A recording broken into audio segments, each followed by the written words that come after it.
நம்முடைய பிதாவாகிய தேவனுக்கும் கர்த்தராகிய இயேசு கிறிஸ்துவுக்கும் சகல கனமும் மகிமையும் துதியும் ஸ்தோத்திரமும் என்றென்றும் உண்டாவதாக. ஆமென். நம்முடைய பிதாவாகிய தேவனாலும் கர்த்தராகிய இயேசு கிறிஸ்துவினாலும் இந்த ஹோப் டிவியின் மூலமாக நேரலையில் இணைந்திருக்கிற நேயர்கள் அனைவருக்கும் கிருபையும் சமாதானமும் இரக்கமும் உண்டாயிருப்பதாக. ஆமென், ஆமென். ஆகிய உங்கள் ஒவ்வொருவரையும் எழுப்புதல் இந்திய ஊழியங்கள் சார்பாக வாழ்த்துகிறேன், வரவேற்கிறேன். கர்த்தர் நல்லவர். நானும் ஒரு சில பாடல்களை பாட விரும்புகிறேன். நம்ம மத்தியிலே அருமையான பாஸ்டர் லூக்கா சேகர் என்கிற ஒரு தேவ மனிதர் அருமையான பாடல்களை எழுதி அவருடைய பாடல்கள் இன்றைக்கு உலகம் முழுவதற்கும் தமிழ் பேசுகிற மக்களுக்கு மத்தியிலே ஆசீர்வாதமாய் இருக்கிறதை நாம் அறிவோம். பாலைவனமாய் இருந்த எங்களை சோலைவனமாய் மாற்றினீரையா, மலைகளெல்லாம் வழிகளாக்குவார், நீர் திறந்தால் அடைப்பவனில்லை என்று அநேக பாடல்கள் எல்லாம் உலகத்தில் இருக்கக்கூடிய தமிழ் மக்களுக்கு மத்தியில் ஒரு பெரிய ஆசீர்வாதத்தை கொண்டு வந்து கொண்டிருக்கிறது. என்னுடைய நெருங்கிய நண்பர் அருமையான பாஸ்டர் லூக்கா சேகர் அவருடைய பாடலில் 2 பாடலை நான் பாட விரும்புகிறேன். நான் ஒரு பெரிய பாடகன் அல்ல, ஆனால் கிறிஸ்துவுக்காக நான் பாடுவதில் மகிழ்ச்சி அடைபவன். அருமையான பாஸ்டர் லூக்கா சேகருடைய பாடல்ல ஒரு புதிய பாடல். நீர் பார்த்தால் போதும்,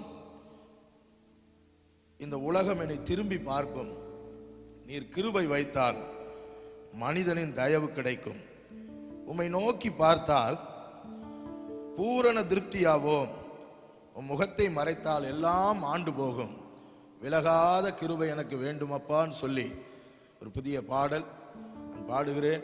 நீங்களே என்னோடு கூட சேர்ந்து பாடி ஆண்டவருடைய நாமத்தை மையப்படுத்துங்கள். கர்த்தர் நல்லவர்.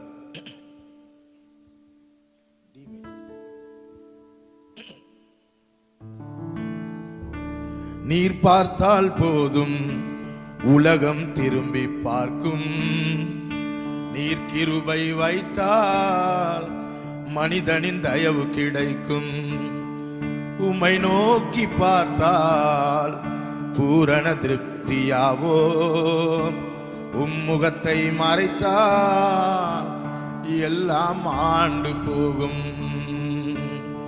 என்னோடு கூட சேர்ந்து நீங்கள் பாடுவீர்களா?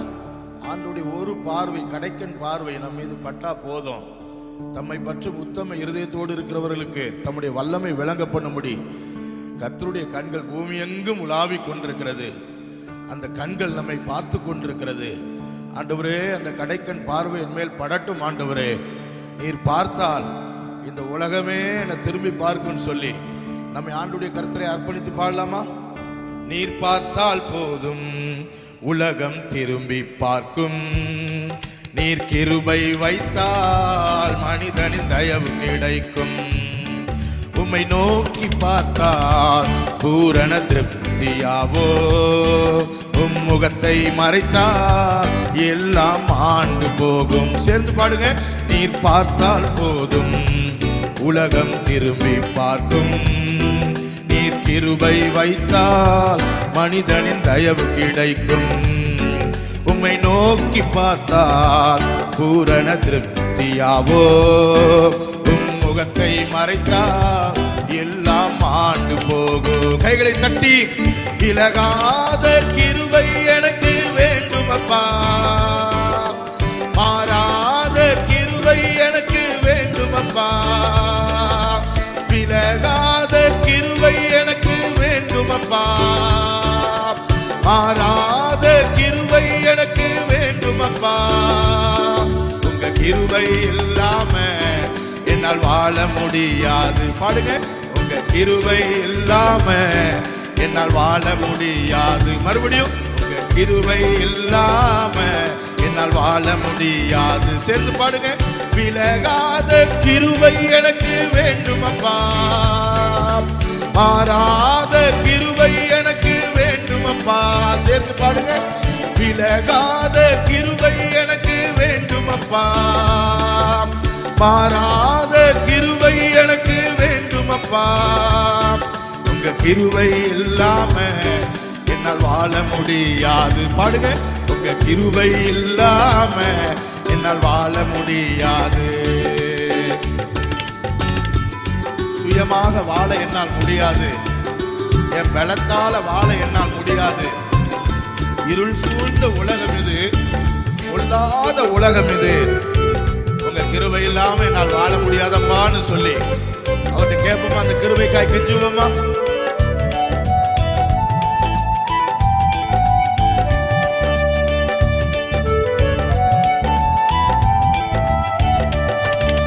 சுயமாக வாழ என்னால் முடியாது. பாடுங்க. என் பலத்தால வாழ என்னால் முடியாது. சொல்லுங்க. சுயமாக வாழ என்னால் முடியாது. என் பலத்தால வாழ என்னால் முடியாது. இருள் சூழ்ந்த உலகம் இது, பொல்லாத உலகம் இது. இருள் சூழ்ந்த உலகம் இது, பொல்லாத உலகம் இது. உங்க கிருபை இல்லாம என்னால் வாழ முடியாது. பாடுங்க. உங்க கிருபை இல்லாம என்னால் வாழ முடியாது. மறுபடியும். உங்க கிருபை இல்லாம என்னால் வாழ முடியாது. உங்க கிருபை இல்லாம என்னால் வாழ முடியாது. கைகளை தட்டி, விலகாத கிருபை எனக்கு வேண்டுமப்பா, மாறாத கிருபை எனக்கு வேண்டுமப்பா, விலகாத கிருபை எனக்கு வேண்டுமப்பா, மாறாத கிருபை எனக்கு வேண்டுமப்பா. உங்க கிருபை இல்லாம என்னால் வாழ முடியாது. இயேசுப்பா, உங்க கிருபை இல்லாம என்னால் வாழ முடியாது. பாடுங்க. உங்க கிருபை இல்லாம என்னால் வாழ முடியாது. உங்க கிருபை இல்லாம என்னால் வாழ முடியாது. பயங்கரமான குழியில் நான் கிடந்தேனே, உளையான சேற்றில் நான் மிதந்தேனே, ஒரு கண்ணும் இறங்கவில்லை, தூக்கிவிட யாரும் இல்லை. உன் கிருபை வைத்ததால் என்னை தூக்கி எடுத்தீரே, கண்மலை மேலேதான் என்னை உயர்த்தி மகிழ்ந்தீரேன்னு சொல்லி அந்த கிருபை நினைத்து, ஆண்டவரே அந்த விலகாத கிருபை, அந்த மாறாத கிருபை எனக்கு வேண்டுமப்பான்னு பாடலாமா?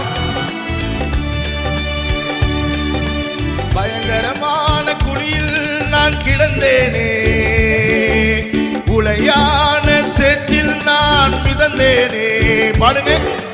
பயங்கரமான குழியில் நான் கிடந்தேனே, உளையான சேற்றில் நான் மிதந்தேனே, ஒரு கண்ணும் இறங்கவில்லை, தூக்கிவிட யாரும் இல்லை, ஒரு கண்ணும் இறங்கவில்லை, தூக்கிவிட யாரும் இல்லை. கிருபை வைத்ததால் என்னை தூக்கி எடுத்தீரே, கண்மலை மேலேதான் என்னை உயர்த்தி மகிழ்ந்தீரே. பாடுங்க. கிருபை வைத்ததால் என்னை தூக்கி எடுத்தீரே, கண்மலை மேலேதான் என்னை உயர்த்தி மகிழ்ந்தீரே. கைகளை தட்டி, விலகாத கிருபை எனக்கு வேண்டுமப்பா, மாறாத கிருபை எனக்கு வேண்டுமப்பா.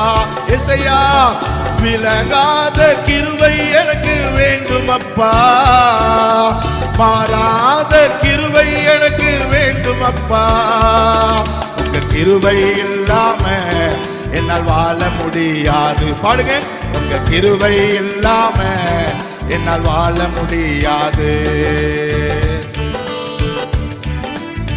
சாகாமல் பிழைத்தது உங்க கிருபையே, கொடியவர் சீரல் மோதி அடிக்கையில் காத்தீரே, பலவானின் வில்லை உடைத்தீர், தள்ளாடும் என்னை நினைத்தீர். உங்க கிருபை இல்லாம என்னால் வாழ முடியாதுன்னு சொல்லி அந்த விலகாத கிருபை, அந்த மாறாத கிருபை இந்த மாலை வேளையில மத்தியில் இறங்கி வரும்படியா கெஞ்சி பாடுவோமா?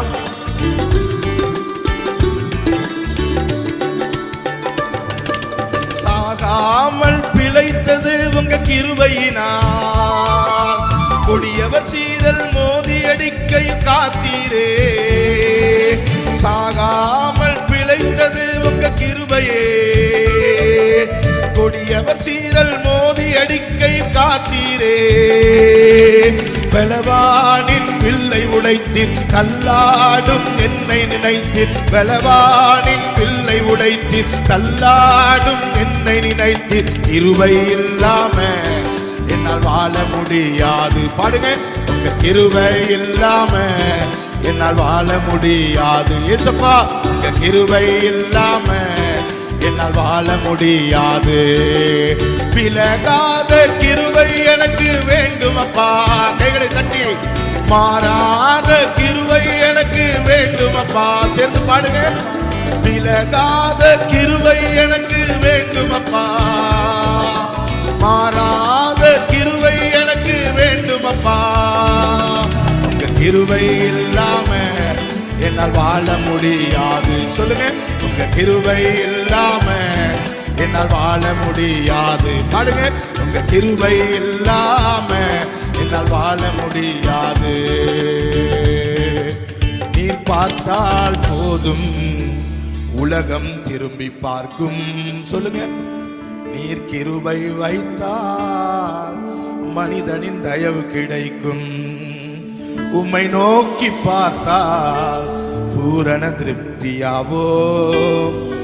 முகத்தை மறைத்தால் எல்லாம் ஆண்டு போகும். கைகளை உயர்த்தி விலகாத கிருபை எனக்கு வேண்டும் அப்பா. மாறாத கிருபை எனக்கு வேண்டும் அப்பா. விலகாத கிருபை எனக்கு வேண்டும் அப்பா.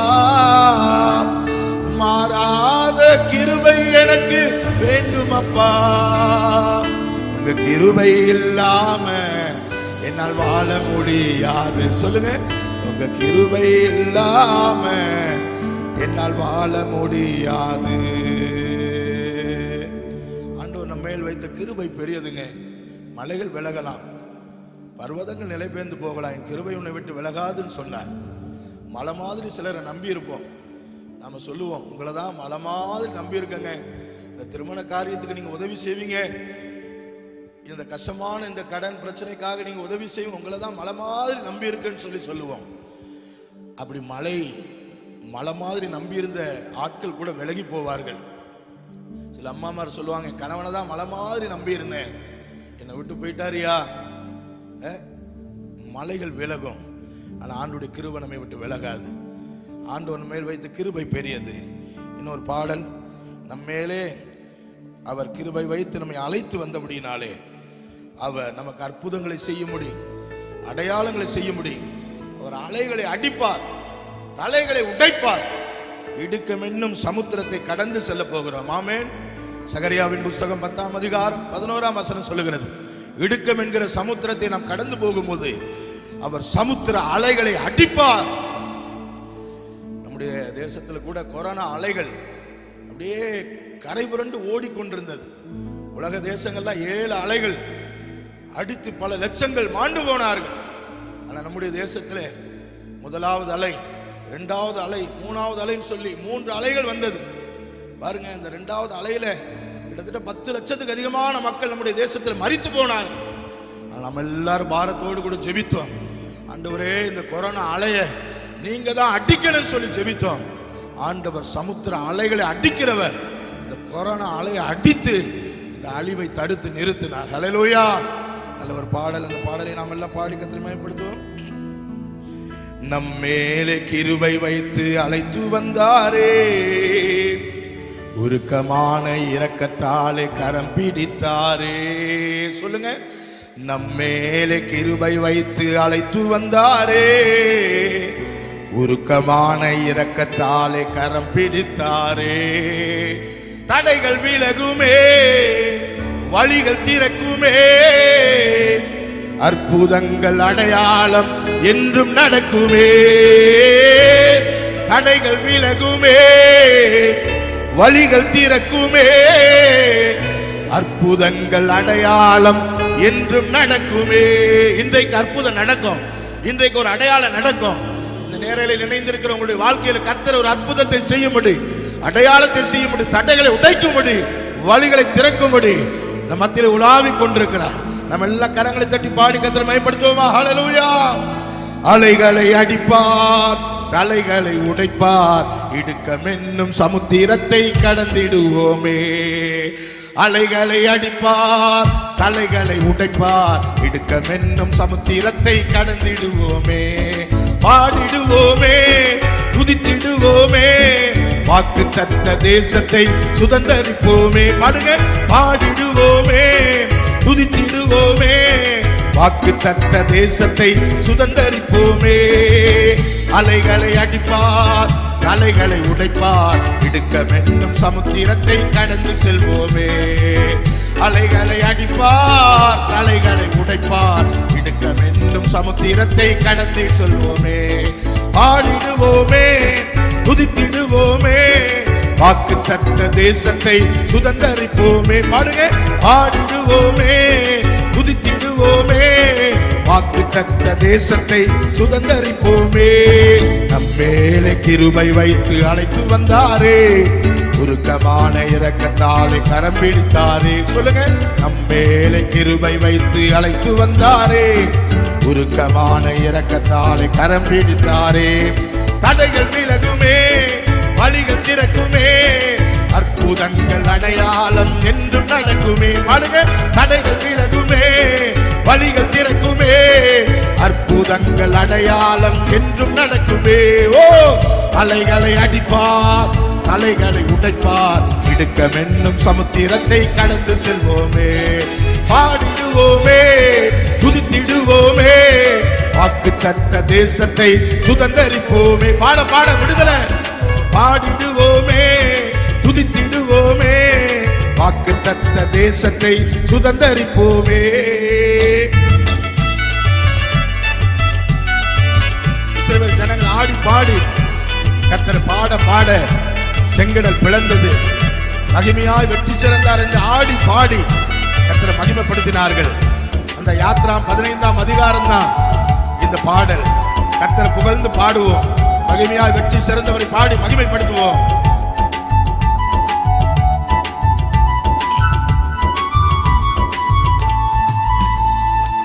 கர்த்தரை புகழ்ந்து பாடிடுவோமே மகிமையாய் வெற்றியை தந்து விட்டாரே. பாடுங்க.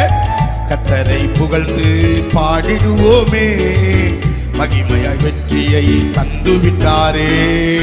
குதிரை வீரனை கடலில் தள்ளினார் கர்த்தரின் வலதுகரம் நொறுக்கிவிட்டதே.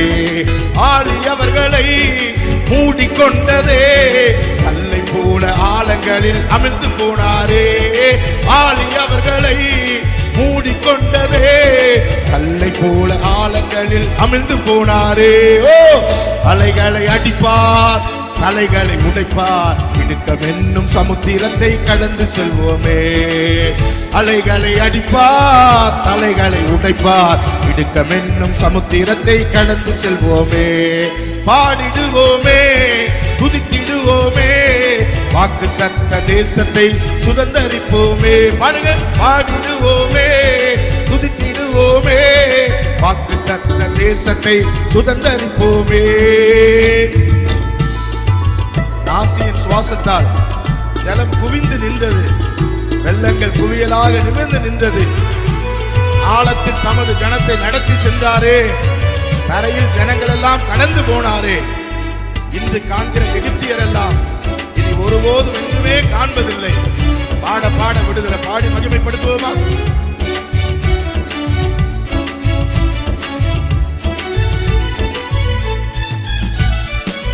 நாசியின் சுவாசத்தால் ஜலம் குவிந்து நின்றதே வெள்ளங்கள் குவியலாக நிமிர்ந்து நின்றதே.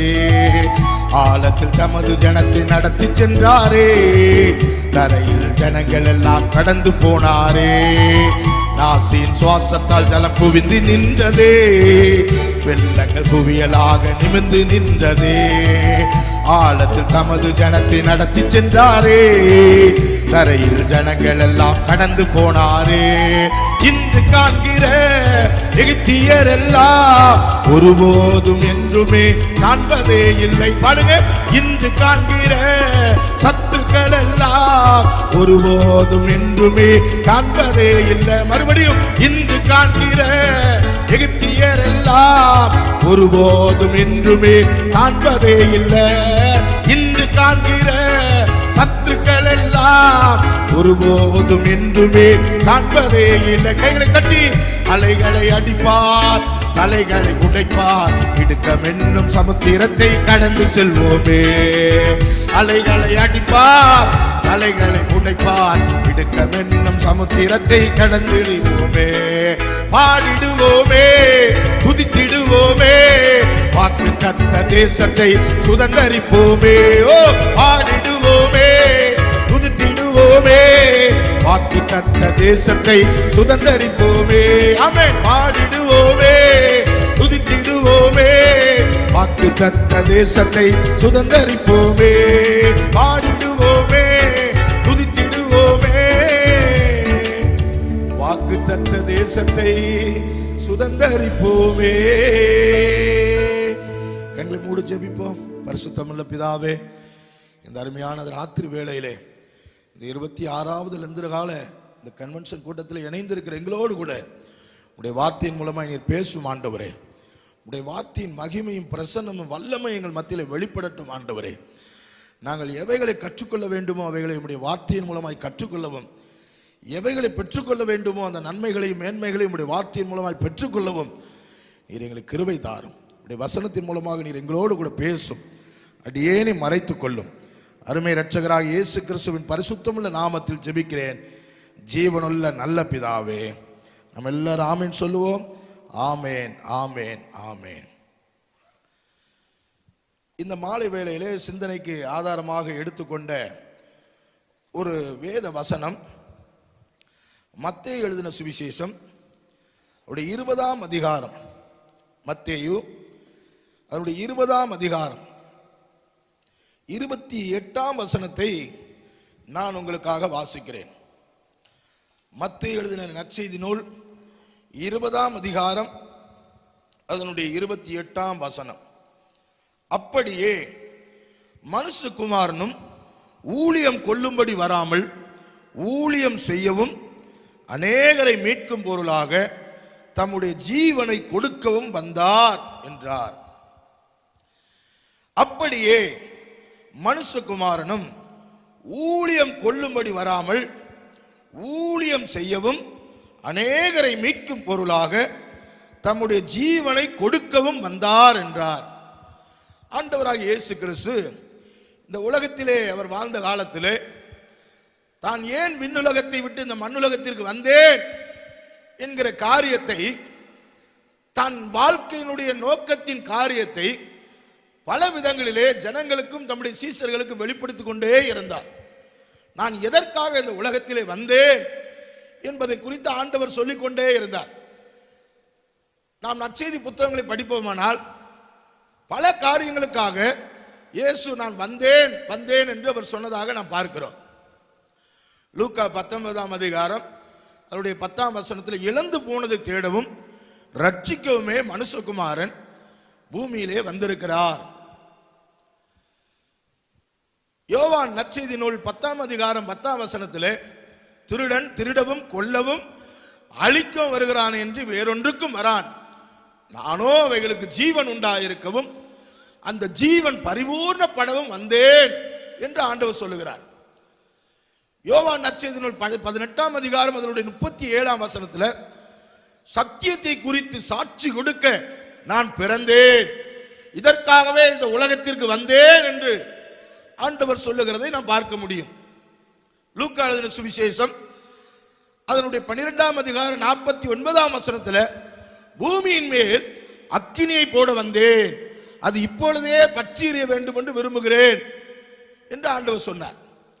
என்னை விசுவாசிக்கிறவன் எவனும் இருளில் நடவாதபடிக்கு இந்த உலகத்திற்கு நான் ஒளியாக வந்தேன். இப்படி ஆண்டவர் தான் எதற்காக இந்த உலகத்திற்கு வந்தார் என்கிற காரியத்தை பல விதங்களிலே பல சூழ்நிலைகளிலே தம்முடைய சீடர்களுக்கும் தம்மை பின்பற்றி வந்த மக்களுக்கும் போதித்துக் கொண்டே இருந்தார். 4 நற்செய்தி புத்தகங்களை நாம் வாசித்து பார்ப்போமானால் பல காரியங்களை பார்க்க முடியும். அதிலே ஒரு மிக முக்கியமான ஒரு காரியத்தை தான் வாசித்த இந்த மத்தேயு எழுதின சுவிசேஷத்தில் 20ஆம் அதிகாரம் 28ஆம் வசனத்தில் அந்தபடியே மனுஷகுமாரனும் ஊழியம் கொள்ளும்படி வராமல் ஊழியம் செய்யவும் அநேகரை மீட்கும் பொருளாய் தம்முடைய ஜீவனை கொடுக்க வந்தார்.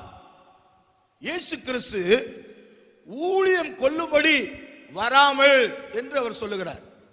இந்த உலகத்திலே அவர் வந்தபோது பாருங்க, வேத வசனம் சொல்லுகிறது, பிலிப்பியர் 2ஆம் அதிகாரத்தினுடைய 4ஆம் வசனத்திலிருந்து, அவர் தேவனுடைய ரூபமாயிருந்தும் தேவனுக்கு சமமாய் இருப்பதை கொள்ளையாடின பொருளாக எண்ணாமல் அடிமையின் ரூபம் எடுத்து தம்மை தாமே தாழ்த்தினார்.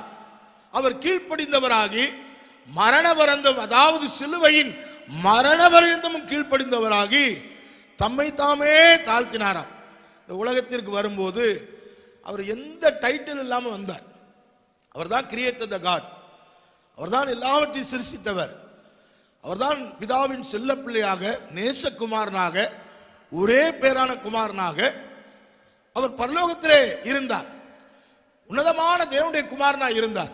ஆனால் இந்த உலகத்திற்கு அவர் வரும்போது அவர் எந்த டைட்டில் இல்லாமல், தேவனுக்கு சமமாக இருப்பது கொள்ளையாடின பொருளாக எண்ணாமல் ஒரு அடிமையின் ரூபம் எடுத்து என்ன செய்தார்? இந்த உலகத்திற்கு அவர் வெளிப்பட்டார். அன்பான கர்த்தருடைய பிள்ளைகளே, அது இயேசு தான் வாழ்ந்த காலத்திலே அதை செய்தும் காண்பித்தார். பாருங்க, அவர் எந்த விதமான டைட்டிலோடு, எந்த விதமான மேன்மையோடும் அவர் வரவில்லை. சொல்லுகிறார், மனுஷகுமாரன் ஊழியம் கொள்ளும்படி வரவில்லை, ஊழியம் கொள்ளும்படி அவர் வரவில்லை, ஊழியம் செய்ய வந்தார். அதை தம்முடைய சீஷர்களுக்கு அவர் போதித்ததோடு மாத்திரமல்ல, அதை தன்னுடைய வாழ்க்கையிலே செயல்படுத்தியும் காண்பித்தார். அந்த செயல்பாட்டின் உச்சகட்டத்தை தான் யோவான் நற்செய்தி 13ஆம் அதிகாரத்தில் ஒரு சீலையை கட்டிக்கொண்டு ஆண்டவராய் இயேசு கிறிஸ்து தன்னுடைய சீஷர்களுடைய கால்களை அவர் கழுவுகிறதை பார்க்கிறோம். பாருங்க, நீங்க அந்த மத்தேயு 20ஆம் அதிகாரம் 28 மேல உள்ள வசனங்களை படித்து பார்த்தால் சீஷர்களுக்கு மத்தியில் இப்போ ஒரு பெரிய ஒரு காரியம். இயேசு, நான் போக போறேன், பிதாவிட்ட போக போறேன், இந்த உலகத்தை விட்டு நான் கடந்து போக போறேன், சிலுவை பாடுகள், மரணம், உயிர்த்தெழுது, அதற்கு பிறகு இந்த உலகத்தை விட்டு நான் எடுத்துக்கொள்ளப்பட போகிறேங்கிற செய்தியை சொல்லிக்கொண்டே இருந்தவன அவருடைய சீஷர்கள் 2 பேர், வலது பக்கத்தில் ஒருத்தனோ இடது பக்கத்தில் ஒருத்தனோ உங்க கூட இருக்குன்னு சொல்லி வேண்டுதல் செய்கிறான். ரைட் ஹேண்டுக்கும் லெஃப்ட் ஹேண்டுக்கும் இப்ப பாத்தீங்கன்னா அந்த பதவிக்கு இப்பவுமே துண்டை போட்டு வைக்கக்கூடிய அளவுக்கு சீஷர்கள் என்ன செய்யறாங்க? ஆண்டவரிடத்துல பேசுறாங்க. ரெக்கமெண்டேஷனுக்கு தாயை வேற கூட்டிட்டு வந்து, ரெக்கமெண்டேஷன் வேற, வலது பார்சத்தில் ஒருவனும் இடது பார்சத்தில் ஒருவனுமாக. பாருங்க, இப்படி இந்த பதவிக்காக அவர்கள் இப்படி செயல்படுகிறத, பேசுகிறத பார்த்த ஆண்டவர் தான் சொல்றாரு, நீங்க எப்படி இருக்கணும்? முதன்மையாய் இருக்க விரும்பினால் பணிவிடைக்காரனா இருங்கள் என்று சொன்னார். அது இயேசு தன்னுடைய வாழ்க்கையில செயல்படுத்தி காண்பித்தார். தன்னுடைய சீஷர்களுடைய கால்களை அவர் கழுவி ஒரு பணிவிடைக்காரனை போல ஆண்டவர் இந்த செயலை செய்தது நிமித்தமாக அவர் சொல்லுகிறார், ஆண்டவரும் போதகருமாகிய நானே இதை செய்தது உண்டானால் நீங்களும் இப்படியே செய்யுங்கள் என்று சொன்னார். இன்றைக்கு ஊழியம் கொள்ளுவதற்கு ஆட்கள் இருக்கிறாங்க. அப்போஸ்தலனாகிய பரிசுத்த பவுல் சொல்லுகிறார், 2 கொரிந்தியர் புஸ்தகம் அவருடைய 1ஆம் அதிகாரம் 24ஆம் வசனத்தில், நாங்கள் உங்கள் விசுவாசத்திற்கு அதிகாரிகள் அல்ல அப்படின்னு சொல்லுகிறார். உங்கள் சந்தோஷத்திற்கு சகாயராக இருக்கிறோம், அவ்வளவுதான். உங்கள் விசுவாசத்துக்கு நாங்கள் அதிகாரி அல்ல. ஆண்டவரை நேசித்தவர்கள், ஆண்டவருக்காக தங்களுடைய வாழ்க்கையை அர்ப்பணித்தவர்கள் அப்படிதான் சொன்னாங்க. அப்போஸ்தலனாகிய பரிசுத்த பேதுரு சொன்னார், 1 பேதுரு அதனுடைய 3ஆம் அதிகாரத்தில், 1 பேதுருக்கு எழுதின நிருபம் அவருடைய 3ஆம் அதிகாரத்தில் 5ஆம் அதிகாரத்தில் 3ஆம் வசனத்தில், சுதந்திரத்தை இருமாப்பாக ஆள அல்ல, மந்தைக்கு மாதிரியாக கண்காணிப்பு செய்யுங்கள் என்று எழுதுகிறார். உங்களிடத்தில் இருக்கிற மந்தையை நீங்கள் மேய்த்து கட்டாயமாய் அல்ல, மனப்பூர்வமாகவும் அவலட்சணமான ஆதாயத்திற்காக அல்ல, உற்சாக மனதோடும் சுதந்திரத்தை இருமாப்பாக ஆளுகிறவர்களாக அல்ல, மந்தைக்கு மாதிரியாகவும் கண்காணிப்பு செய்யுங்கள் என்று அவர் சொல்லுகிறார். அப்படி செய்தால் மந்தையின் பிரதான மெய்ப்பர் வெளிப்படும் போது அந்த வாடாத கிரீடத்தை நீங்கள் பெற்றுக்கொள்வீர்கள் என்று தன்னுடைய நிருபத்தில் எழுதுகிறார். இன்றைக்கு ஊழியம் கொள்ளுவதற்கு ஆட்கள் இருக்கிறாங்க. பல விதங்களிலே ஊழியம் கொள்ளுவதற்கு விசுவாசத்திற்கு அதிகாரிகளாக அநேகர் இருக்கிறார். அதிலும் பட்டத்தை போட்டுக் கொள்வதிலே இன்றைக்கு அநேகர் அதில் ஒரு பெரிய சந்தோஷம். இன்றைக்கு பிஷப்புங்கிற பட்டம், ரைட் ரெவரண்டு, கார்டினல், இப்படிப்பட்ட பட்டங்களுக்கு இன்றைக்கு பஞ்சமே இல்லை. இனி எங்க பார்த்தாலும் இன்னைக்கு ஆவிக்குரிய உலகத்தில் கூட யாரை கேட்டாலும் பிஷப் பிஷப். சில அமைப்புகள் அதற்கே அலைந்து கொண்டிருக்கிறது. அல்ல, ஆண்டவர் இயேசு அவர் அதற்காக வரவில்லை.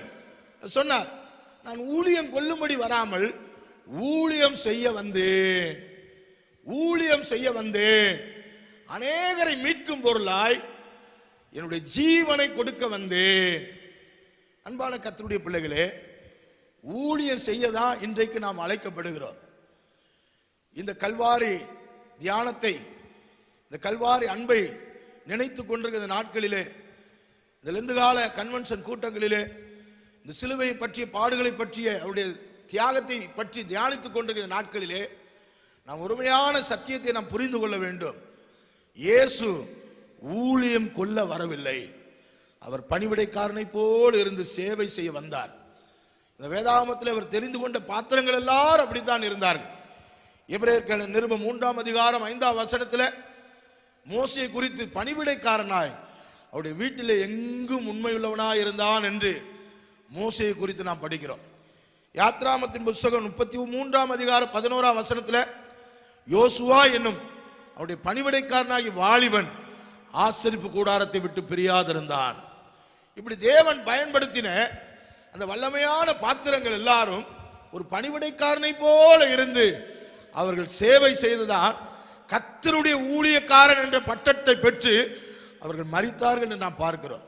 அன்பான கர்த்தருடைய பிள்ளைகளே, ஆண்டவர் பரலோக வாசலில் நின்று தம்முடைய ஊழியர்களையும் தாம் தெரிந்து கொண்டவர்களையும் அவர் அழைக்கும் போது, கூப்பிடும் போது ஒரே ஒரு பட்டம் தான். அது என்ன பட்டம் தெரியுமா? உண்மையும் உத்தமம் உள்ள ஊழியக்காரனே. 1000 பிரசங்கம் பண்ணினவனே, 1000 சபைகளுக்கு சூப்பர்டெண்டிங் பாஸ்டரா இருந்தவனே, 200 நாடுகளை சுற்றி வந்தவனே, 1000 பாடல்களை பாடினவனே, உலக பிரசித்தி பெற்ற பிரசங்கியே, உலக பிரசித்தி பெற்ற பாடகனே என்றெல்லாம் அவர் சொல்லுவதில்லை. உண்மையும் உத்தமம் உள்ள ஊழியக்காரனே. இந்த சத்தத்தை கேட்டுக்கொண்டிருக்கிற நம்மை நாமே கொஞ்சம் ஆராய்ந்து பார்ப்போம். இந்த ஒரு பட்டத்தை பெற எத்தனை பேர் ஆயத்தமா இருக்கிறோம்? இந்த மாலை வேளையில் நம்ம அர்ப்பணிப்போம். ஆண்டவரே, என்னை உண்மையும் உத்தமம் உள்ள ஒரு ஊழியக்காரனாக மாற்றும் என்று சொல்லி ஆண்டவரிடத்தில் இரக்கத்திற்காக கெஞ்சுவோம். இயேசு கிறிஸ்து ஊழியம் செய்ய வந்தார். அருமையான கர்த்தருடைய பிள்ளைகளே, ஊழியம் செய்ய மனதுருக்கம் வேண்டும். ஊழியம் செய்ய மனதுருக்கம் வேண்டும். அநேகரை மீட்கும் பொருளாய் அநேகர் மீட்கப்பட வேண்டுமானால் மன்றாட வேண்டும், மன்னிக்க வேண்டும். தன் ஜீவனை கொடுக்க வந்தேன் என்று சொல்லுகிறார். 4வது மரிக்க வேண்டும். முதலாவது ஊழியம் செய்ய மனதுருக்கம் வேண்டும். 2வது மன்றாட வேண்டும். 3வது மன்னிக்க வேண்டும். 4வது மரிக்க வேண்டும். இந்த 4 சத்தியத்தை தான் நான் உங்கள் மத்தியில் போதிக்க விரும்புகிறேன். ஊழியம் செய்ய முதலாவது மனதுருக்கம் தேவை. ஒரு தெய்வீக மனதுருக்கம் நம்முடைய வாழ்க்கையில தேவை. ஆண்டவராக இயேசு கிறிஸ்து இந்த உலகத்தில் வாழ்ந்த காலத்தில் அநேக அற்புதங்களை செய்தார். குஷ்டரோகியை மனதுருகி தொட்டு சுகமாக்கினார். குருடனை மனதுருகி தொட்டு சுகமாக்கினார். மனதுருகி அழாதே என்று அந்த வாலிபனுடைய பாடையை தொட்டு உயிரோடு எழுப்பினார். அருமையான கர்த்தருடைய பிள்ளைகளே, ஊழியம் செய்ய மனதுருக்கம் வேண்டும். அந்த மனதுருக்கம் நம்மிடத்தில் காணப்படுகிறதா? இயேசு கிறிஸ்து உயிர் வாழ்ந்த காலத்திலே மனதுருக்கத்தோடு ஊழியம் செய்தார். இதோ ஜனங்களுக்காக நான் பரிதபிக்கிறேன் என்று சொன்னார். மனதுருகினார். அந்த மனதுருக்கம் நம்முடைய வாழ்க்கையில் உண்டா? கொஞ்சம் யோசிச்சு பாருங்க. இந்தியாவின் அப்போஸ்தலர் என்று அழைக்கப்படுகிற மறைந்த காலம் சென்ற சகோதரர் டிஜிஎஸ் தினகரன் ஒரு மனதுருக்க நிறைந்த ஒரு தேவ மனிதர். அவரிடத்துல யார் போய் ஜெபிக்க போனாலும் அப்படியே காரியங்கள் அப்படியே கேட்பார்.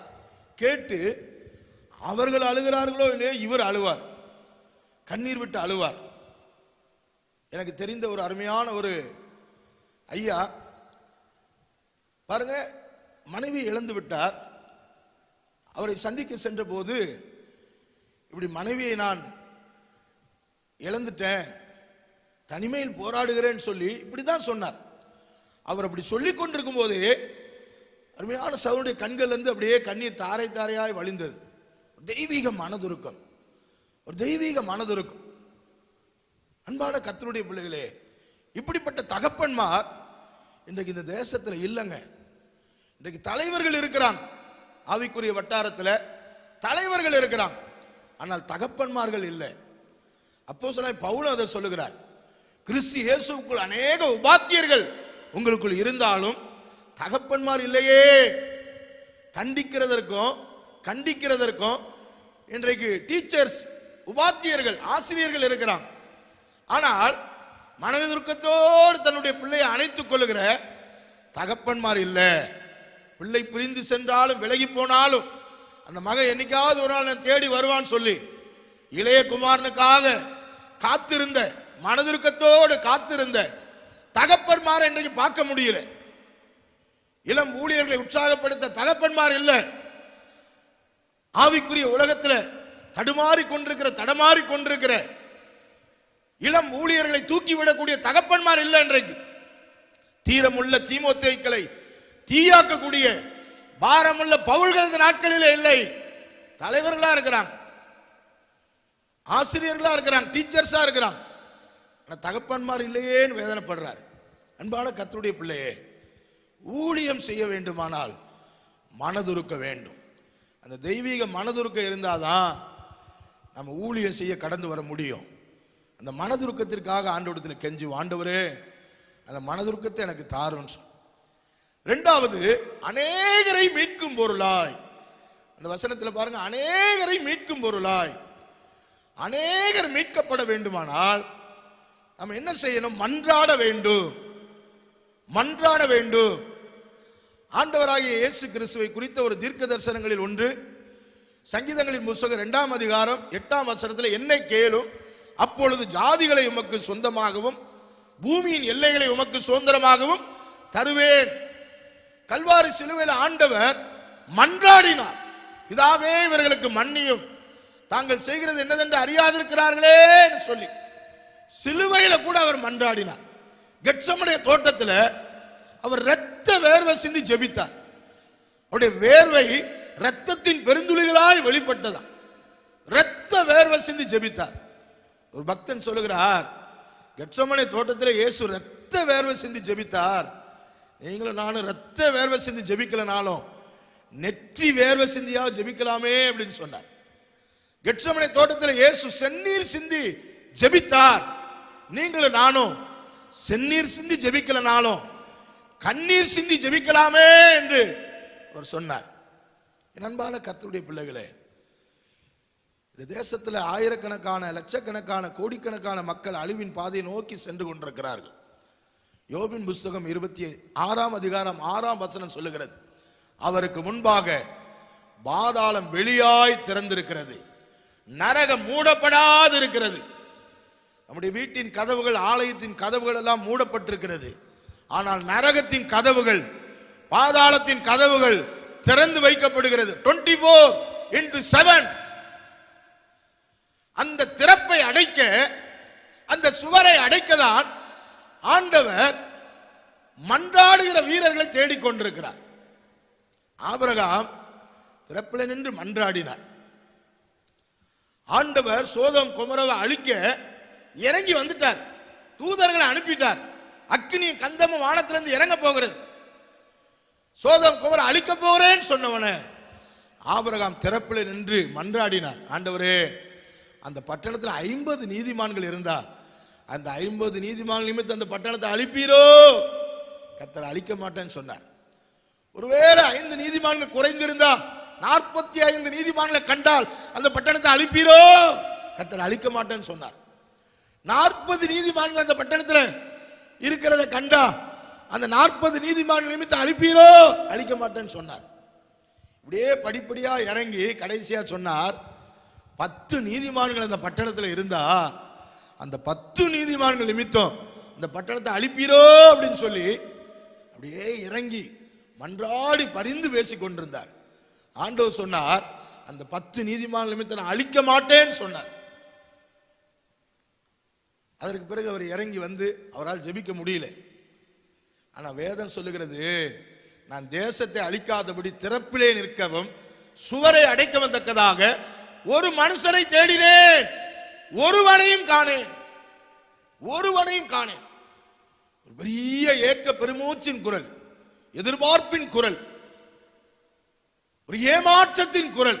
தேசத்தை அழிக்காதபடி திறப்பிலே நிற்க சுவரை அடைக்க ஒரு மனிதனை தேடினேன், ஒருவனையுமே காணேன். ஆபிரகாம் இன்னும் கொஞ்சம் இறங்கி வந்து, ஆண்டவரே ஒருத்தன் இருந்தா அந்த ஒருவன் நிமித்தம் அந்த சோதம் குமரை அழிப்பீரோ அப்படின்னு சொல்லி அவர் பரிந்து பேசியிருந்தா, மன்றாடி இருந்தா, நான் ஒருவேளை நினைக்கிறேன் இந்த ஒரு நீதிமான் நிமித்தமா அந்த சோதம் குமராவை கர்த்தர் காப்பாற்றி இருப்பாரோ நினைக்கிறேன். ஏன்னா ஒருவனை தான் அவர் தேடுகிறார். மன்றாட ஒருவர், திறப்பிலே நிற்க ஒருவர். ஜெபிக்கிற மக்கள் அநேக மக்களை பாதாளத்தின் குழியிலிருந்து, நரகத்தின் வல்லமையிலிருந்து அவர்கள் காப்பாற்றுவார்கள். அநேகர் மீட்கப்பட வேண்டுமானால் மன்றாட வேண்டும். இயேசு மன்றாடினார், ராமனோடு பிதாவை நோக்கி ஜெபித்தார். என் அன்பான கர்த்தருடைய பிள்ளைகளே, ஆபிரகாம் லிங்கன் என்கிற ஒரு தேவ மனிதனை குறித்து நீங்கள் கேள்விப்பட்டிருப்பீர்கள். அமெரிக்க தேசத்தினுடைய 16வது ஜனாதிபதியாக முடிசூட்டப்பட்டவர். சின்ன வயது முழுவதும் பாடு நிறைந்த ஒரு வாழ்க்கை. சின்ன வயசுல தகப்பனை இழந்தார். தகப்பன் ஒரு மரவெட்டி குடும்பத்தை, விறகு வெட்டி குடும்பத்தை சார்ந்தவர். சிறுவனாய் இருக்கும்போது தாயாரோடு சேர்ந்து காடுகளிலே சென்று விறகுகளை, மரங்களை வெட்டி தாயார் மேல ஒரு சுமை, சிறுவனாய் இருந்த ஆபிரகாம் லிங்கன் மேல ஒரு சின்ன சுமை. ரெண்டு சுமையோடு 2 பேரும் நடந்து வரும்போது தூரத்திலே அழகான ஒரு மாளிகை, வெள்ளை மாளிகை, ஜனாதிபதி மாளிகை தெரிகிறது. அம்மா அது என்னம்மா அப்படின்னு கேட்கிறார். அம்மா சொல்றாங்க, அதான் மகனே இந்த தேசத்தினுடைய அதிபர் மாளிகை, இந்த நாட்டை ஆளக்கூடிய ஜனாதிபதியினுடைய வீடு மாளிகை, அதை தான் அப்படின்னு சொல்றான். ஆபிரகாம் லிங்கன் கேட்டார், அதற்குள்ளெல்லாம் நாம போக முடியுமா அப்படின்னு கேட்டார். அம்மா சொன்னாங்க, இல்ல மகனே, நாம அதுக்குள்ளெல்லாம் போக முடியாது. அப்படிப்பட்ட ஒரு நல்ல சமுதாய பின்னணியில பிறக்கல, வசதி வாய்ப்போடு பிறக்கல, அதற்கு ஏற்ற ஒரு கல்வி அறிவோ அதற்கு ஏற்ற ஒரு திறமையோ நமக்கு கிடையாது மகனே, அதற்குள்ள நம்ம போக முடியாது அப்படின்னு சொல்லி சொன்னாங்க. ஆபிரகாம் லிங்கன் விடல, ஏக்கத்தோடு கேட்டார், அதற்குள்ள போக எந்த வழியுமே இல்லையா அப்படி. அம்மா சொன்னாங்க, ஒரே வழி இருக்கு, ஐ ஆம் த வே, நானே வழி என்று சொன்ன அந்த இயேசு கிறிஸ்துவின் மூலமாக நீ அதற்குள்ள போகலான்னு சொன்னாங்க. அதற்கு 3 காரியங்களை நீ ஒவ்வொரு நாளும் தவறாமல் செய்ய. என்னமா சொல்லுங்க? நான் ஒவ்வொரு நாளும் அதிகாலையில் எழும்பி ஜெபிக்கிறதை பார்க்கிறாய். வாழ்க்கையில கஷ்டங்கள், பாடுகள், போராட்டங்கள், பிரச்சனைகள் என்ன வந்தால் அதிகாலையில் எழும்பி ஜெபிக்கிறதை பார்க்கிறாய். அதே போல நீயும் அதிகாலையில் எழுந்து ஜெபித்தால், இந்த தேசத்திற்காய் திறப்பில் என்று ஜெபித்தால், மன்றாடி ஜெபித்தால், மகனே நாள் ஒன்று வரும், நீ அதற்குள்ள போகலான்னு சொன்னாங்க. நம்பர் 2, விறக சுமக்கிற நீ இந்த வேத புத்தகத்தை சுமக்கிறவனாக மாறு. விறகை சுமந்து கொண்டிருக்கிற நீ இந்த வேத புத்தகத்தை சுமக்கிறவனாக மாறினால் நாள் ஒன்று வரும், நீ அதற்குள்ள போகலாம்.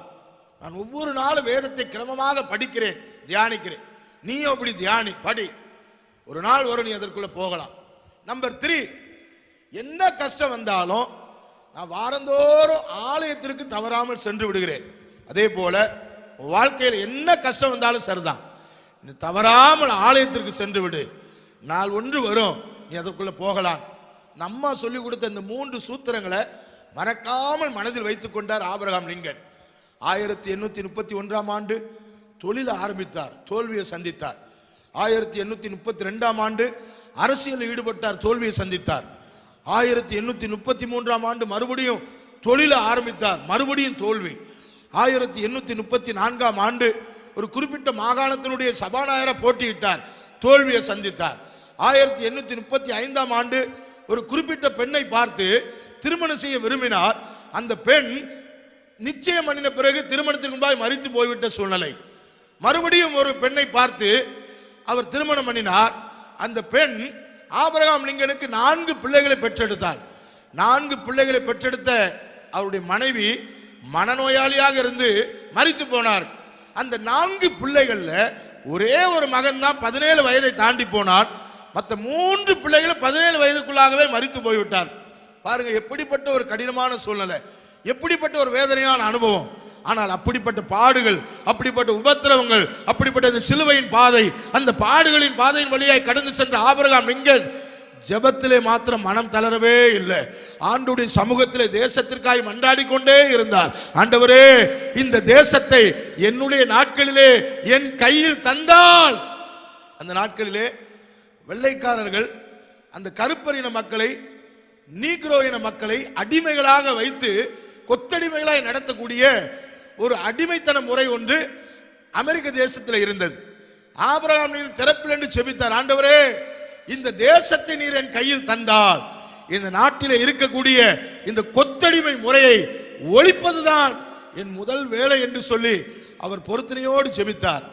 பல போராட்டங்கள், பல பிரச்சனைகளுக்கு மத்தியில, அரசியல் தோல்விகள், தொழில் தோல்விகள், குடும்ப வாழ்க்கை தோல்விகளுக்கு மத்தியிலே மனம் தளராமல் மன்றாடின ஆபிரகாம் லிங்கன் 1860ஆம் ஆண்டு அமெரிக்க தேசத்தினுடைய 16வது ஜனாதிபதியாக அவர் பொறுப்பேற்றார்.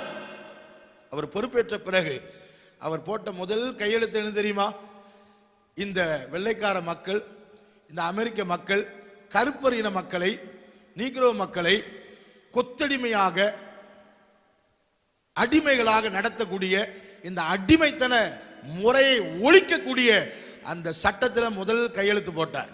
என் அன்பான கர்த்தருடைய பிள்ளையே, தேசத்திற்காக மன்றாடி ஜெபித்த ஆபிரகாம் லிங்கன் கையிலே ஆண்டவர் தேசத்தை ஒப்பு கொடுத்தார்.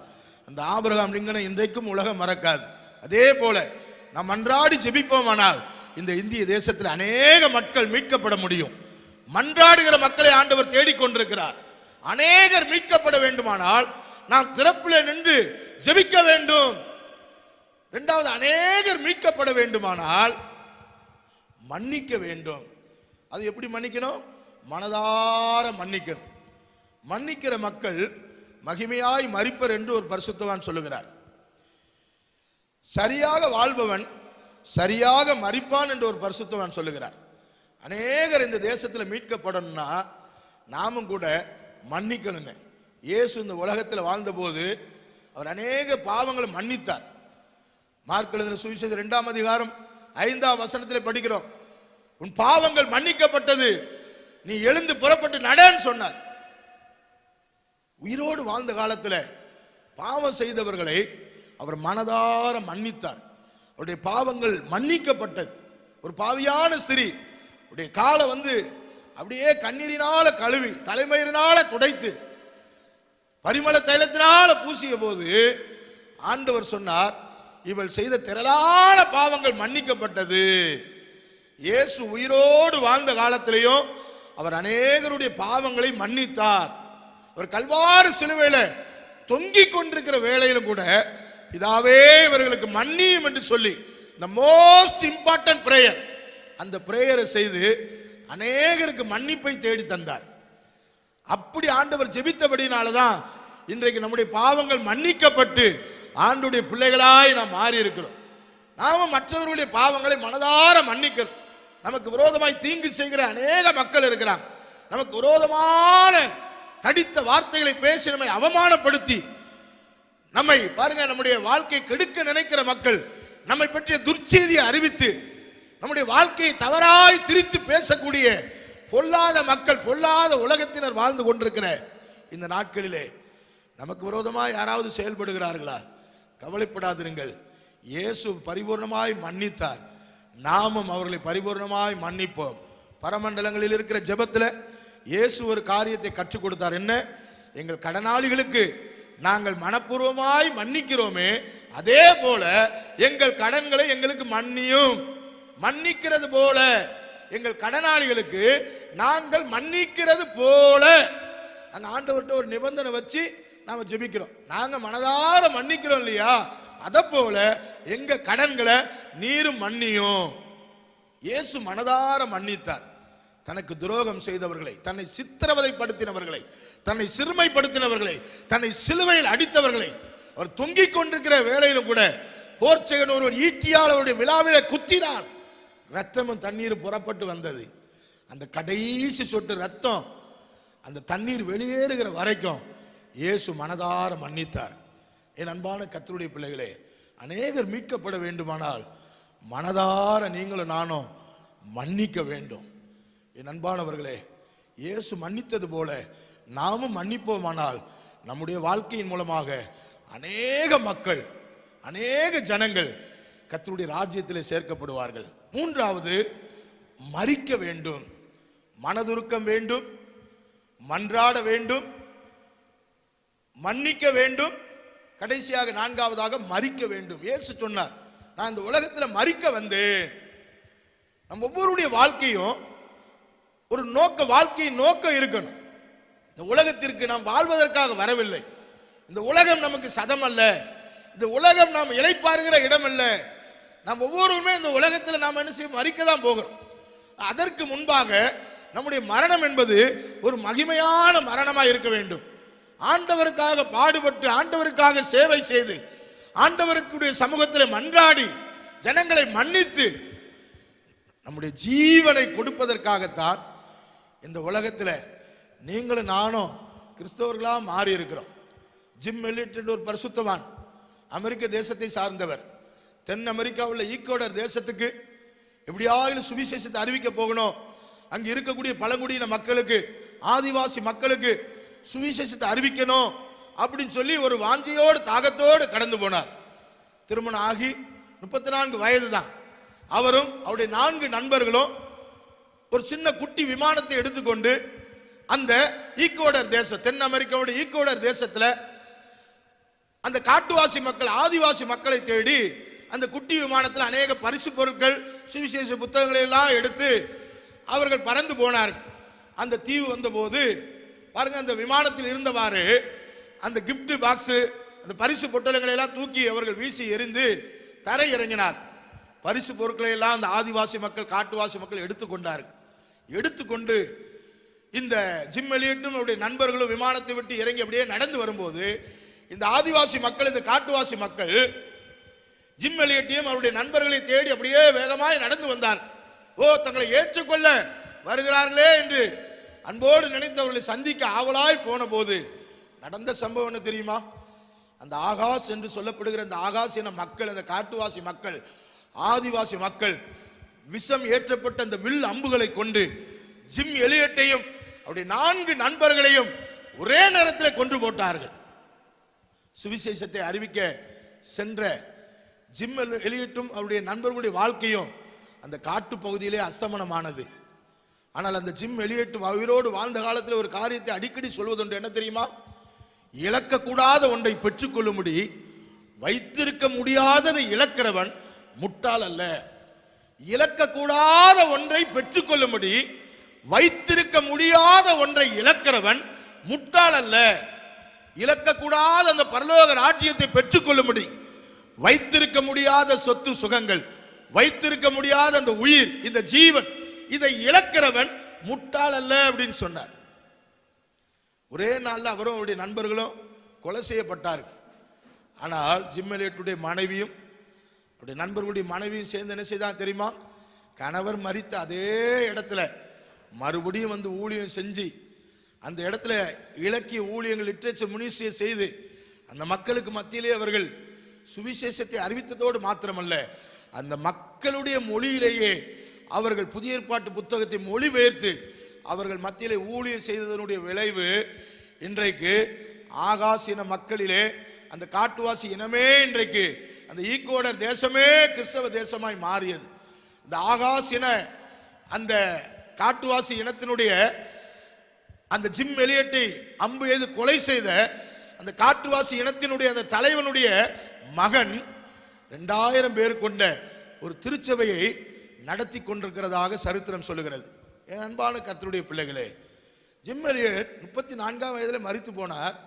சொன்ன, அந்த உலகத்தில் நான் வாழ வரவில்லை, என் இயேசுவுக்காக ஜீவனை கொடுக்க நான் வந்திருக்கிறேன், என் இயேசுவுக்காக மரிக்க வந்திருக்கிறேன். என் உயிரை கொடுக்க தான் நான் வந்திருக்கிறேன். உயிரை கொடுத்தார். அவர் ஜீவனை கொடுத்தபடினால இன்றைக்கு அந்த காட்டுவாசி இனமே கர்த்தரை அறிந்திருக்கிறது. ஏன் நம்முடைய பகுதியிலே தூத்துக்குடியில மட்டக்கடை என்று சொல்லப்படுகிற இடத்துல விறகு கடை வைத்திருந்த, மரக்கடை வைத்திருந்த ஜெயராஜ் என்கிற ஒரு சகோதரர் 35 ஆண்டுகளுக்கு முன்பதாக நண்பர் சுவிசேஷ ஜெபக்குழுவின் மூலமாக அவர் மிஷனரியாக கடந்து சென்றார். ஜார்க்கண்ட் மாநிலத்தில் அந்த மால்தோ என்று சொல்லப்படுகிற அந்த மக்களுக்கு மத்தியிலே அவர் ஊழியங்களை செய்து கொண்டிருந்தார். அவரும் அவருடைய மனைவியும் அவருடைய ஒரே மகனுமாக சென்று அந்த மலைவாசி மக்கள், அந்த மால்டோ என மக்களுக்கு மத்தியில் ஊழியம் செய்து கொண்டிருந்தார். அவர் ஊழியம் செய்த நாட்களிலே அவரை ஏற்றுக்கொள்ள அங்குள்ள மக்கள் ஆயத்தமா இல்லை. எப்படியாவது அந்த மக்களோடு பழகி அவருடைய மொழியை கற்றுக்கொண்டு ஆண்டவருடைய அன்பை அறிவித்து ஆண்டவருடைய சீசர்களா அவளை மாற்றணும் சொல்லி எவ்வளவோ பிரயாசப்பட்டார். ஒருத்தருமே அவரை ஏற்றுக்கொள்ளல. பல நாட்கள் ஊழியம் செய்த அந்த சகோதரன் ஒரு நாள் அந்த மலைப்பகுதியில் கொசு கடித்து, மலேரியா கொசு கடித்து, அதன் விளைவாக மலேரியா காய்ச்சலுடைய சரீரத்தில் இருந்து அந்த மலேரியா காய்ச்சலுக்கு சரியான சிகிச்சை அளிக்காதபடினால் ஜெயராஜ் என்கிற அந்த சகோதரன் மரித்து போய்விட்டார். அவர் மரித்து போன அந்த சூழ்நிலையில் அந்த சடலத்தை வைத்து அவருடைய மனைவியும் அவருடைய மகனும் அழுது கொண்டே இருக்கிறார்.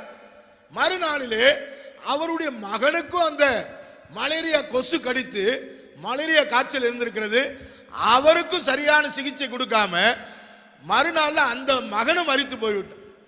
2 சடலங்களை வைத்துக் கொண்டு ஜெயராஜனுடைய மனைவி அழுது அழுது அழுது யாருமே உதவி செய்ய வரவில்லை. அந்த மால்தோ இன மக்கள்ல ஒருவர் கூட என்னவென்று எட்டி பார்க்க வரவில்லை.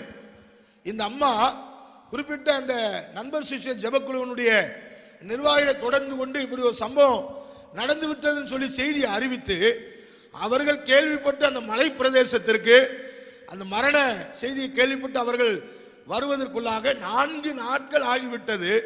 2 உடல்கள் இருந்தும் பாருங்க மரண வாசனை அடிக்க ஆரம்பித்து இந்த 2 சடலத்தையும் அடக்கம் செய்துவிட்டு அந்த அம்மாவை அந்த நண்பர் சுவிசேஷ ஜெபக்குழுவை சார்ந்த நண்பர்கள் கூட்டிட்டு வந்துட்டாங்க. ஆனால் நடந்த சம்பவம் என்ன தெரியுமா? சில மாதங்கள் கடந்து வந்தது, சில ஆண்டுகள் கடந்து ஓடியது. அதே இந்த மால்தோ மக்களுக்கு மத்தியிலே கேம்பஸ் குருசேடை சார்ந்தவர்கள் இந்த ஜீசஸ் கருணாமூர்த்தி என்கிற ஒரு படத்தை அந்த மலைவாழ் மக்களுக்கு போட்டு காட்டுவதற்காக அந்த மால்டோ இன மக்களை தேடி சென்று அந்த கருணாமூர்த்தி ஜீசஸ் படத்தை அவர்கள் போட்டு கொண்டிருந்தார்.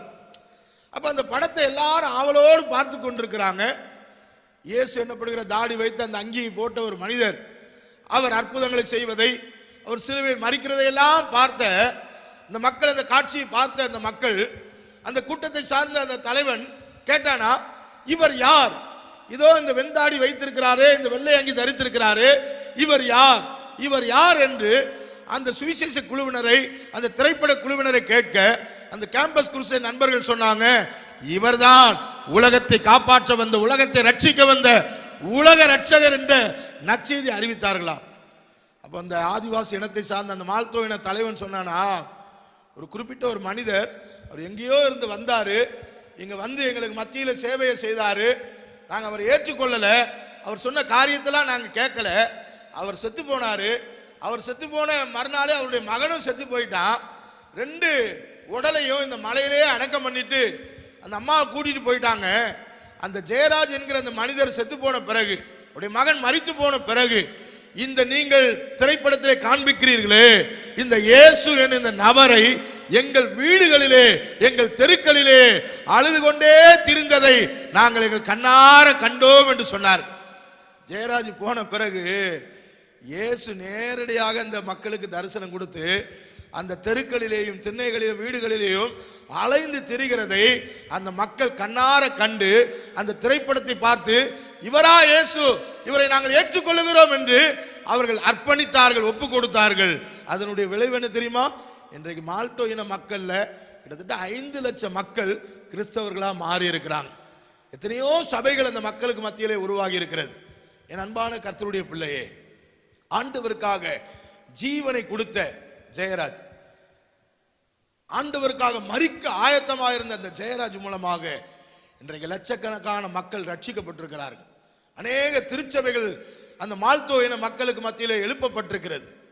நம்முடைய வாழ்க்கை கூட நம் ஆண்டவருக்காக மரிக்க, ஆண்டுடைய சேவைக்காக மரிக்க ஆயத்தமா இருப்போமானால், அந்த ஆண்டுடைய சேவையிலே மரிக்க நம்மை ஒப்பு கொடுப்போமானால், இது ஒரு பாக்கியமான சேவை என்று கருதி நம்முடைய வாழ்க்கையை மரிக்க ஒப்பு கொடுப்போமானால், ஆண்டவர் நம்மை கொண்டு ஒரு கூட்ட மக்களை இந்த தேசத்தில் ஆயத்தப்படுத்த ஆயத்தமா இருக்கிறார். முதலாவது சுயத்துக்கு மரிக்கணுங்க. தன்னைத்தான் வெறுத்து, சுய மறுப்பு வேணும், சுய வெறுப்பு வேணும். தன்னைத்தான் வெறுத்து சுயத்துக்கு மரிக்கணும். காந்தியடிகள்கிட்ட கேட்டாங்க, ஐயா கிறிஸ்தவனா என்ன? அந்த சிலுவை 2 அடுக்கு அந்த சட்டத்தை அழகா விவரித்தார். கிறிஸ்தவனா என்ன? காந்தியடிகள் சொன்னார், நான் என்ற நேர்கோட்டை அழிக்க வந்த குறுக்கு கோடு தான் கிறிஸ்தவம். அந்த சிலுவையை அருமையாய் அடையாளப்படுத்தி சொன்னார். நான் என்ற நேர்கோட்டை அழிக்க வந்த குறுக்கு கோடு தான் கிறிஸ்தவம். இயேசு அந்த சிலுவையில ஜீவனை கொடுத்தார். முதலாவது நாம சுயத்துக்கு மரிக்கணும். மரித்திருக்கிறோமா? பாவத்துக்கு மரித்திருக்கிறோமா? உலகத்திற்கு மரிக்கணும். மரித்திருக்கிறோமா? 2 முறை மரித்தவர்கள் ஒரு முறை அவர்கள் எழும்புவார். ஒரு முறை மரித்தவனுக்கு 2 மரணம் இருக்குது. ஒரு முறை இந்த உலகத்தில் மரித்தவர்களுக்கு 2 மரணம் இருக்கு. ஆனா இந்த உலகத்திலேயே 2 முறை மரித்தவர்களுக்கு 1 மரணம் தான். ஒரு முறை மரித்தோம் என்றால் அர்த்தம் என்ன? அது சாதாரணமா எல்லாருக்கும் நடக்கக்கூடிய மரணம். அப்படி மரித்தவர்கள் 2 மரணத்தை சந்திக்கணும். முதலாவது மரணம் சரீர மரணம், 2வது மரணம் நித்திய மரணம். ஆனால் 2 முறை மரித்தவர்கள், 2 முறை முதலாவது ஆமா அவரோடு கூட ஞானஸ்தானத்தில் நாம் மரிக்கும் போது அது முதல் அனுபவம். 2வது அனுபவம் சரீர மரணம். நமக்கு என்ன கிடையாது, ஒரே மரணம் தான், சரீர மரணம் மாத்திரம் தான். என் அன்பான கர்த்தருடைய பிள்ளைகளே, நாம் கிறிஸ்துவுக்காக மரிக்க நம்மை ஒப்புக் கொடுப்போமானால், சுயத்திற்கு மரித்து, பாவத்திற்கு மரித்து, உலகத்திற்கு மரித்து கிறிஸ்துவுக்காக மரிக்க நம்மை ஒப்புக் கொடுப்போமானால், கர்த்தர் நம்மையும் அவர் பயன்படுத்த ஆயத்தமா இருக்கிறார். அப்போஸ்தலனாகிய பரிசுத்த பவுல் சொன்னார், கிறிஸ்துவுடனே கூட சிலுவையில் அறையப்பட்டேன், ஆயினும் பிழைத்திருக்கிறேன். இனி நான் அல்ல, கிறிஸ்துவே என்னில் பிழைத்திருக்கிறார். கிறிஸ்துவுடையவர்கள் தங்கள் ஆசை இச்சைகளை சிலுவையில் அறைந்திருக்கிறார்கள். மரித்திருக்கிறோமா? சுயத்திற்கு மரித்திருக்கிறோமா? இன்னும் சுயம் மரிக்கலையே. இன்னும் பதவி, பட்டம், பணம், ஆசி, அந்தஸ்து, சுகபோகம், உல்லாசம் எல்லாத்தையும் நாடுதே, தேடுதே. சுயம் மரிக்கலையே. இயேசு சொன்னார், ஒருவனை பின்பற்றி வர விரும்பினால் தன்னைத்தான் வெறுத்து அந்த சுய மறுப்பு வேணும். அப்போஸ்தலனாகிய பவுல் இது அருமையா விளக்கி சொல்றார். ரோமர்ல மாம்சம், ஆவி அருமையா பிரிச்சு சொல்றார். மாம்சத்துக்கு உட்பட்டவர்கள், ஆவிக்கு உட்பட்டவர்கள். மாம்சமும் நமக்குள்ளதான் இருக்குது, ஆவி நமக்குள்ளதான் இருக்குது.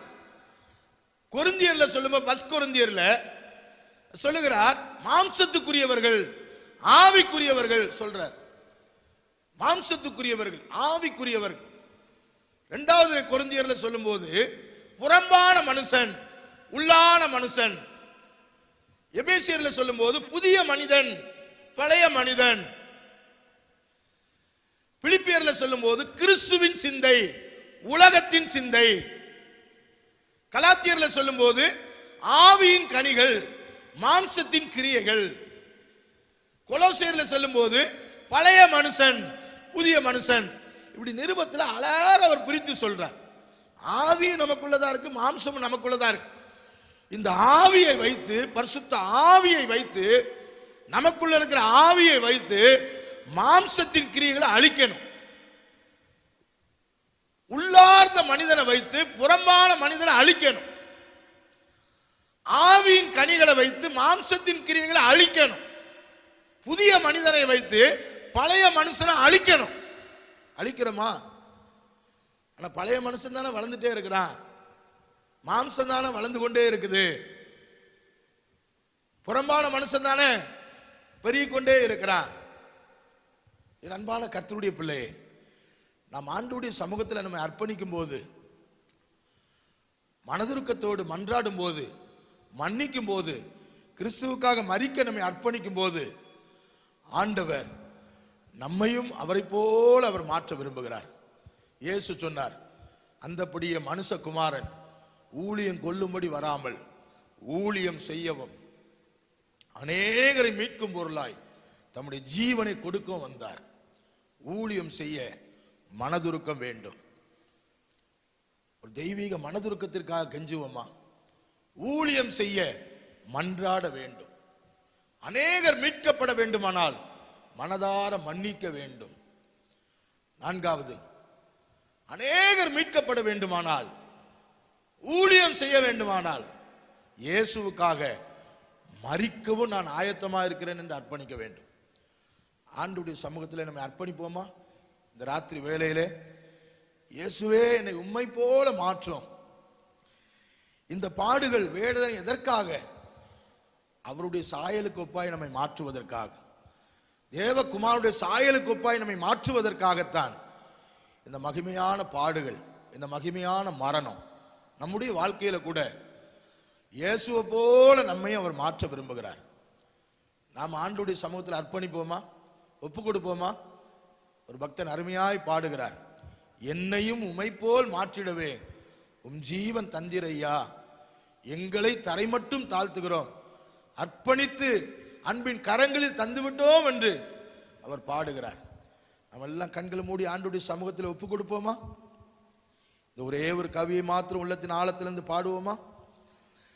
என்னையும் உம்மை போல் மாற்றிடவே உம் ஜீவன் தந்தீரன்றோ, என்னையும் உம்மை போல் மாற்றிடவே உம் ஜீவன் தந்தீரன்றோ, எங்களை தரை மட்டும் தாழ்த்துகிறோ, அர்ப்பணித்தோம் உந்தன் கரங்களில், ஏற்று என்னை நடத்து, ஏற்று என்னை நடத்து. கல்வாரி அன்பை எண்ணிடும் வேளை கண்கள் கலங்கிடுதே, கர்த்தாவும் பாடுகள் இப்போதும் நினைத்தால் நெஞ்சம் நெகிழ்கிறதே. கல்வாரி அன்பை எண்ணிடும் வேளை கண்கள் கலங்கிடுதே, கர்த்தாவும் பாடுகள் இப்போதும் நினைத்தால் நெஞ்சம் நெகிழ்கிறதே. ஆண்டவருடைய சமூகத்தில் அர்ப்பணித்து ஜெபிப்போமா? பரலோக பிதாவே, மனுஷகுமாரன் ஊழியம் கொள்ளும்படி வராமல் ஊழியம் செய்ய வந்தார், அநேகரை மீட்க வந்தார், தம்முடைய ஜீவனை கொடுக்க வந்தார் என்று இந்த செய்தியை நாங்கள் கேட்டோம். ஆண்டவரே, ஊழியம் செய்ய மனதிருக்க வேண்டும், அநேகர் மீட்கப்பட வேண்டுமான மன்றாட வேண்டும், மனதார மன்னிக்க வேண்டும், இயேசுவுக்காக மரிக்க வேண்டும் என்று இந்த செய்தியை கேட்ட இந்த மக்கள் ஒவ்வொருவரையும் ஆசீர்வதியும். இந்த வார்த்தையின் மூலமாய் இப்படிப்பட்ட கிருபைகளை நீர் அவருக்கு தாரும். ஆண்டவரே, சுயத்திற்கு மரித்து, பாவத்திற்கு மரித்து, உலகத்திற்கு மரித்து, கிறிஸ்துவுக்காக அவர்கள் மரிக்கவும் ஆயத்தமாக, இந்த தேசத்தின் எழுப்புதலுக்காக அநேகரை மீட்க உனக்கு பதிலாக ஜனங்களையும் உன் ஜீவனுக்கு ஈடாக மனிதர்களையும் தருவேன் வாக்கு பண்ணினேன். ஆண்டவருடைய வார்த்தையின்படி ஆண்டவரே, ஒரு கூட்ட மக்களை உமக்காக ஆயத்தப்படுத்த எங்கள் ஜீவனையும் கொடுக்க ஆயத்தமா இருக்கிறோம். ஆண்டவரே, திறப்பில் நின்று ஜெபிக்க கிருபை தாரும், மனதார மன்னிக்க கிருபை தாரும், அந்த மனதுருக்கத்தின் ஆவி எங்களுக்கு தாரும், உமக்காக மரிக்கக்கூடிய அந்த வாய்ப்பை எங்களுக்கு தாரும். ஆண்டவரே, இந்த வார்த்தையை கேட்ட ஒவ்வொருடைய உள்ளங்களிலேயும் ஒரு பெரிய மாற்றம் உண்டாகட்டும், ஒரு மனம் திரும்புதல் உண்டாகட்டும். இந்த வார்த்தையின் வல்லமை, வார்த்தையின் பிரசன்னம் வாழ்க்கையை மாற்றி அமைக்கும்படி ஜெபிக்கிறோம். இந்த ஹோப் டிவி நிறுவனத்தை நடத்துகிற அன்பு சகோதரனுக்காக ஸ்தோத்திரம், அவருடைய குடும்பத்திற்காக, ஊழியத்திற்காக, உடன் ஊழியர்கள் பணிபுரிகிற எல்லாருக்காக ஸ்தோத்திரம். எல்லார் மேலும் பூரண கிருபை ஆளுகை உண்டாயிருக்கட்டும். நேரலையில் இணைந்திருக்கிற ஒவ்வொரு தேவ பிள்ளைகளையும் நீர் ஆசீர்வதித்து உடைய பரிபூர்ண கிருபைகளால் நிரப்பும். நீர் பெருகவும் நாங்கள் சிறுகவும் எங்கள் ஆவி ஆத்மா சரீரத்தை தாழ்த்தி அர்ப்பணிக்கிறோம். இயேசு கிறிஸ்துவின் விலையேறப்பட்ட பரிசுத்தமுள்ள நாமத்தில் தாழ்த்தி ஜெபிக்கிறோம் ஜீவனுள்ள நல்ல பிதாவே. எல்லாம் ஆமென் சொல்லுவோம். ஆமென். என் ஆத்துமாவே கர்த்தரை ஸ்தோத்திரி, என் முழு உள்ளமே உடைய பரிசுத்த நாமத்தை ஸ்தோத்திரி. என் ஆத்துமாவே கர்த்தரை ஸ்தோத்திரி, கர்த்தர் செய்த சகல உபகாரங்களை மறவாதே. ஆமென். நம்முடைய கர்த்தராகிய இயேசு கிறிஸ்துவின் கிருபையும் பரிசுத்தமுள்ள பரமபிதாவாகிய தேவனுடைய அன்பும் பரிசுத்த ஆவியானவருடைய அந்யோன்ய ஐக்கியமும் சமாதான பாதுகாப்பும் வழி நடத்தும் தெய்வீக கிருபையும் ஆசீர்வாதம் நம் அனைவரோடு கூட இந்த வார்த்தையை கேட்டுக்கொண்டிருக்கிற ஒவ்வொரு தேவ பிள்ளைகளோட குடும்பங்களோடு உள்ளங்களோடு இந்த ஹோப் டிவி நிறுவனத்தோடும் ஆண்டுடைய வருகை மட்டும் சதா காலங்கள் நம்மை வழிநடத்தி காப்பதாக. ஆமேன். ஆமேன். கர்த்தர் உங்களை ஆசீர்வதிப்பாராக. God bless you.